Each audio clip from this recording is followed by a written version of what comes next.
Welcome to our channel APs study material. आज हम हिंदी का लेसन प्लान 14 डिस्कस करेंगे और हमारा टॉपिक है राजधर्म।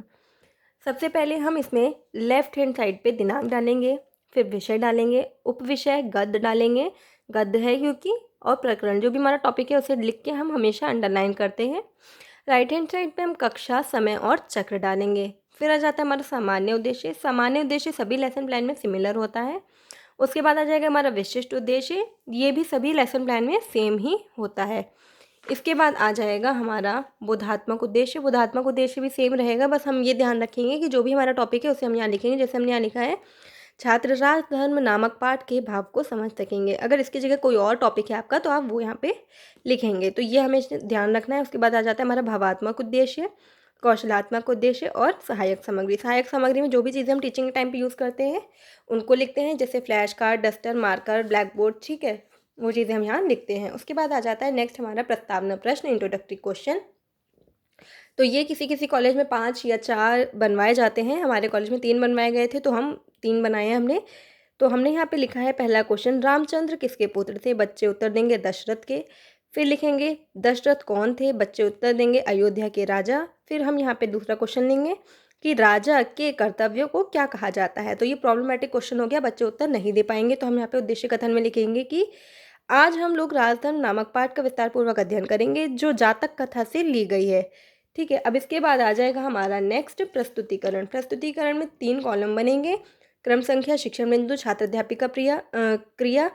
और सबसे पहले हम यहाँ पे लिखेंगे आदर्श वाचन। आदर्श वाचन में जहाँ से जहाँ तक भी हमने लिया है पैरा वो हम लिखेंगे। उसमें लिखेंगे छात्र अध्यापिका उचित लक्ष्य तथा आरोह अवरोह को ध्यान में रखकर गद्यांश का आदर्श वाचन करेगी, क्योंकि ये गद्य का प्लान है तो यहाँ गद्यांश, अगर पद होता तो ये पद्यांश होता। फिर आएगा हमारा अनुकरण वाचन विधि। अनुकरण वाचन विधि में हम लिखेंगे छात्र अध्यापिका उचित लय ताल के साथ विद्यार्थियों से अनुकरण करवाएंगे।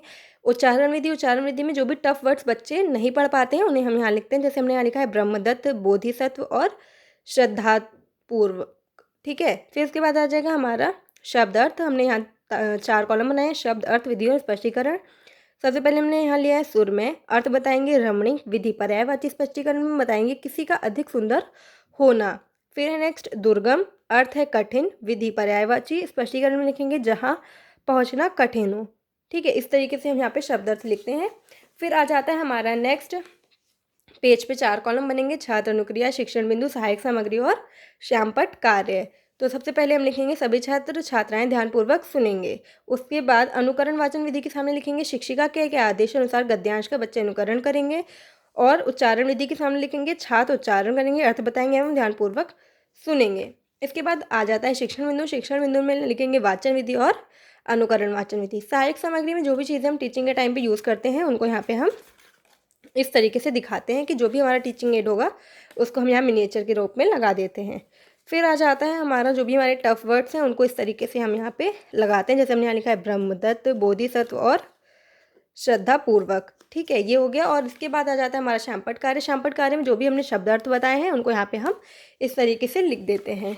नेक्स्ट आता है हमारा बोधात्मक प्रश्न। बोधात्मक प्रश्न आपके कॉलेज में जिस तरीके से बताए गए हैं कि 4 या 3 जो भी बनाने हैं उसके अकॉर्डिंग हम यहाँ बनाते हैं। जो भी हमने पढ़ाया है उसी से रिलेटेड हम यहाँ पे क्वेश्चन बनाते हैं। जैसे हमने यहाँ क्वेश्चन बनाया है ब्रह्मदत्त वेश बदलकर पूरे जनपद में क्यों घूम रहा था। दूसरा है ब्रह्मदत्त घूमता हुआ हिमाचल प्रदेश के किस आश्रम में जा पहुंचा था। थर्ड है बोधिसत्व जंगल से क्या लाकर खाते थे। ठीक है, अब ये हो गया। इसके बाद श्यामपट्ट सारांश में हम लिखेंगे लेफ्ट हैंड साइड में दिनांक, विषय, उपविषय और प्रकरण, टॉपिक को अंडरलाइन करेंगे। राइट हैंड साइड पे कक्षा, चक्र और अवधि। लेफ्ट में जो भी हमने शब्दार्थ लिखे हैं उनको लिखेंगे और जो भी हमारे राइट में आंसर होंगे उनको हम यहाँ पे इस तरीके से पूरा पूरा लिख देते हैं। इसके बाद नेक्स्ट हमारा आ जाता है कक्षा कार्य एवं निरीक्षण। इसमें हम लिखेंगे छात्र अध्यापिका प्रश्नों के उत्तर को उत्तर पुस्तिका में उतारने का निर्देश देकर कक्षा का निरीक्षण करेगी। फिर आ जाता है हमारा पुनरावृत्ति प्रश्न। पुनरावृत्ति प्रश्न 2-3 तरीके के हो सकते हैं। यहाँ पे हमने रिक्त स्थान लिया है, आप मिलान ले सकते हैं या फिर राइट रॉन्ग भी ले सकते हैं। तो जो भी हमने पढ़ाया उसी से हमने यहाँ पे 4 रिक्त स्थान बना दिए हैं। उसके बाद आ जाता है हमारा गृह कार्य। गृह कार्य में हमने लिखा है ब्रह्मदत्त राजा क्यों प्रसिद्ध था, लिखकर याद करें। तो यहाँ पे हमारा होमवर्क देने के बाद एक लेसन कंप्लीट हो जाता है। अगर हमारी वीडियो से आपको अपना लेसन प्लान बनाने में हेल्प मिले तो हमारे चैनल को लाइक करें, शेयर करें एंड सब्सक्राइब करें। Thank you.